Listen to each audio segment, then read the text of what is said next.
बंद दरवाजों के पीछे श्री जगन्नाथ मंदिर के गर्भगृह में उस सुबह कुछ ऐसा हुआ जो पहले कभी नहीं हुआ था। भगवान की छाती पर जहां बेशकीमती रत्न जड़े थे, वहां एक सूखा हुआ पत्ता चिपका था।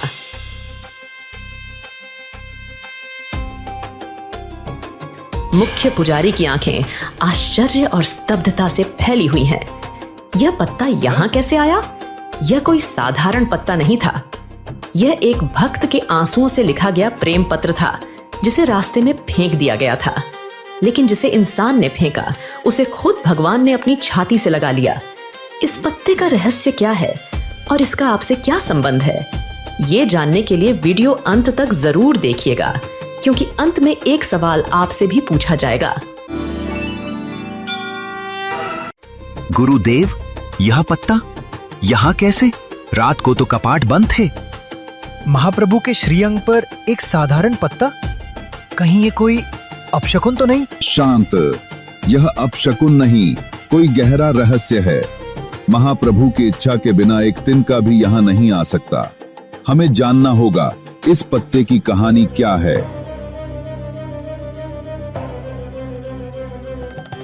इस पत्ते की कहानी शुरू होती है सैकड़ों मील दूर जयपुर की राजकुमारी विष्णुप्रिया से। एक ऐसी भक्त जिसके लिए भगवान पत्थर नहीं, उसका विश्वास थे।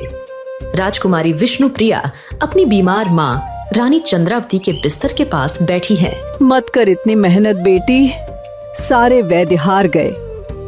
माँ, वैद्य हार सकते हैं, पर मेरे जगन्नाथ कभी नहीं हारते। राजकुमारी जी, पुरी से एक सन्यासी आए हैं। सन्यासी विष्णुप्रिया को एक तांबे की डिबिया देते हैं। ये प्रभु का कैवल्य महाप्रसाद है। जगन्नाथ ने अपनी बेटी की पुकार सुन ली है। विष्णुप्रिया कांपते हाथों से फूलों की महीन नक्काशी वाली उस छोटी सी तांबे की डिबिया को खोलती है और प्रसाद अपनी मां को देती है। कुछ दिनों बाद रानी पूरी तरह से स्वस्थ दिखती है। चेहरे पर एक नई चमक है। ये एक चमत्कार था। विष्णुप्रिया अपने भव्य कक्ष में बैठी है।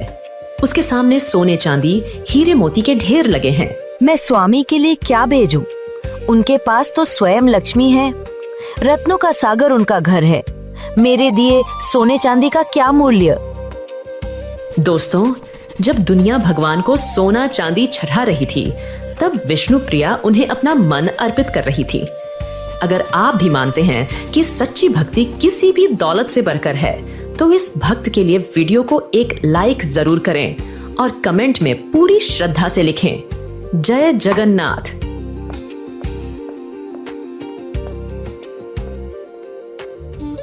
पंडित जी, ये मेरे प्रभु के लिए एक छोटी सी भेंट है। इसे किसी और को मत दिखाइएगा, सीधे उनके श्री चरणों में अर्पित कर दीजिएगा। पंडा भोलानाथ शीशम की लकड़ी से बने उस सुंदर नक्काशीदार डिब्बे को हाथ में लेता है। उसका वजन तौलता है। आप चिंता न करें राजकुमारी, आपका उपहार सीधे भगवान तक पहुंचेगा। पंडा भोलानाथ अब पुरी के रास्ते पर एक धूल भरी सड़क पर बैलगाड़ी में बैठा है। वह अकेला है। जयपुर की राजकुमारी ने भेजा है। जरूर कोई कीमती हार या माणिक होगा। लाओ देखो तो सही, मेरे हिस्से में क्या आएगा। और उत्सुकता से डिब्बे को खोलता है। धोखा! मेरा अपमान किया है इस राजकुमारी ने।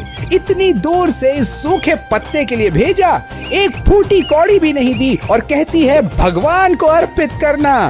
फेंक इसे। वह उस पत्ते को हवा में उछाल देता है। पत्ता धीरे धीरे नाचता हुआ सड़क के किनारे कीचड़ में जा गिरता है।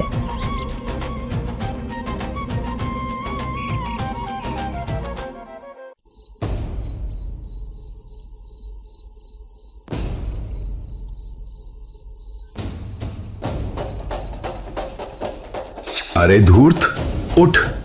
प्रभु, आप मैंने क्या किया? राजा ने जो सोने चांदी दिए वो तो तूने अपनी पोटली में बांध लिए, पर मेरी एक बेटी ने सालों बाद पहली बार अपने मन का एक टुकड़ा मेरे लिए भेजा था, एक प्रेम पत्र, और तूने उसे रास्ते में फेंक दिया। प्रभु, क्षमा कर दीजिए। वो तो बस एक मामूली सा पत्ता था। मूर्ख, मेरे लिए उस पत्ते से कीमती कुछ भी नहीं है, क्योंकि उसे दौलत से नहीं, प्रेम से लिखा गया था। जिस प्रेम के लिए मैं युगों युगों से तरसता हूं। जा, जिसे तूने कीचड़ में फेंका था, उसे मैंने अपने हृदय से लगा लिया है। कल सुबह मंदिर में आकर अपनी आंखों से देख लेना। एक तेज रोशनी चमकती है और भोलानाथ की चीख के साथ नींद खुल जाती है। वह पसीने से लथपथ है।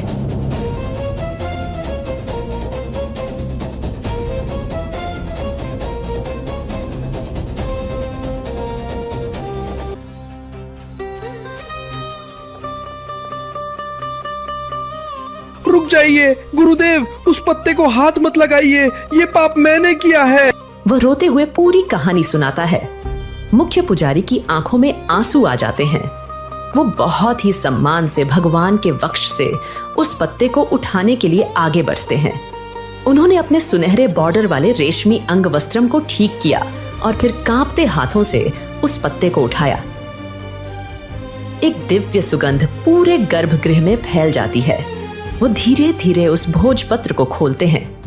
रत्नाकरस्तवा गृहं गृहिणी च पद्मा देयं किमस्ति भवते पुरुषोत्तमाय गोपी जनार्जित मते तव मानमेकं तद्दामि ते कृपया गृहाण। हे पुरुषोत्तम, रत्नों का सागर आपका घर है और स्वयं लक्ष्मी आपकी पत्नी है। मैं आपको क्या दे सकती हूँ, पर मैंने सुना है वृंदावन में गोपियों ने आपका मन चुरा लिया था। मेरे पास और कुछ नहीं, मैं आपको अपना वही मन अर्पित करती हूँ। कृपा करके इसे स्वीकार कीजिए। इतिहास गवाह है, सोने चांदी के सिंहासन पर बैठने वाले प्रभु को जब किसी ने सबसे कीमती चीज देनी चाहिए तो उसने अपना धन नहीं, अपना मन दिया। वो पत्ता आज भी पुरी के इतिहास में अमर है, इस बात का सबूत बनकर कि जब भक्ति सच्ची हो तो भगवान खुद उसे अपनी छाती से लगाकर रखते हैं। तो चलिए अब देखते हैं कि आपने इस दिव्य कथा को कितने ध्यान से सुना है। स्क्रीन पर आपका आज का सवाल। प्रश्न, राजकुमारी विष्णुप्रिया ने भगवान जगन्नाथ को उपहार में क्या भेजा था? ए, सोने का हार, बी, एक भोजपत्र, सी, रेशमी वस्त्र, डी, हीरे की मूर्ति। अपना जवाब कमेंट्स में जरूर बताएं। हमारी इन कहानियों के माध्यम से सनातन धर्म की शिक्षा को घर घर पहुंचाने में आपका सहयोग बहुत महत्वपूर्ण है। आप हर महीने 29 रुपए की सदस्यता लेकर हमारे इस मिशन का स्थायी हिस्सा बन सकते हैं, या यदि आप किसी विशेष कहानी से प्रभावित होकर हमें तुरंत सहयोग देना चाहें तो सुपर थैंक्स द्वारा कोई भी राशि भेज सकते हैं। और हाँ, अगर आप अभी कोई धनराशि नहीं दे सकते तो भी आपका एक लाइक, वीडियो पर एक सार्थक कमेंट और चैनल को सब्सक्राइब करके घंटी दबाना हमारे लिए बहुत कीमती है। आपका हर तरह का साथ हमारे लिए अनमोल है। जय जगन्नाथ।